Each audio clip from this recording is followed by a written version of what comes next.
اولا يعطيك العافيه اخوي الرشيدي تي في، وثاني شيء احيي الشباب اللي حضروا اليوم وخواتنا الحرائر، ونلتمس العذر لكل شاب ولكل اخت ما حضروا اليوم ومنعتهم الظروف، لكن مستمرين في حراكنا. ومقدر غضب بعض الشباب وزعلهم اليوم، لكن الموقف يحتم علينا كشباب اننا اليوم نتدارك الامور ونرجع الى نقطة البداية اللي جتنا عن طريق كرامة وطن. دائما في الامور هذه الشباب والتجمعات يحتاجون الى راية او يحتاجون الى قائد، لذلك الجميع من الشباب كان يبي ناخذ اتجاه اليمين، البعض كان يبي الاتجاه اليسار، البعض كان يبي الاتجاه الى الامام، لكن وقفنا في تقاطع اشارة السجن المركزي واجتمعت بالاخوان وقلت لهم اي اتجاه لاني يعود من عرض حزمه، اتفقوا وتشاوروا وحنا نتجه بالاتجاه اللي انتم طالبينه واللي انتم تبونه.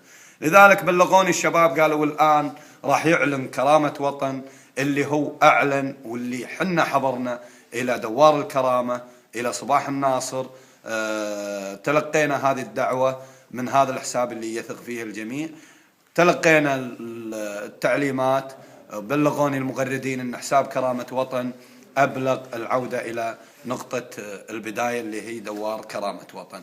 لذلك تجمعوا الشباب، اتفقوا الشباب وقالوا نرجع الى نقطة البداية. البعض كان يبي يمين، كان يبي يسار، ومقدرين حماسهم ومقدرين وطنيتهم ومقدرين الوضع، لكن حنا حرصنا على أن يكون سلمية الرسالة، تكون مطالبنا واضحة وصريحة وفق قانونيتها. لذلك أرجع وأقول إلى الشباب أحمد سيار عود من عرض حزمة، وأنا قلت هذا الكلام في التجمع وقلت اللي أنتم تبونه أنا حاضر. لذلك نختلف بعض الأحيان، ولكن تتفق القلوب وتتفق الأبصار وتتفق القضايا كلها والمطالب، ومستمرين في حراكنا، مستمرين مع المغردين، مستمرين مع الشباب اللي هم يدفعون أحمد سيار ويدفعون كل كويتي يحمل في صدره وطن. لذلك أنا ما أملك إلا أني أحيي وأرحب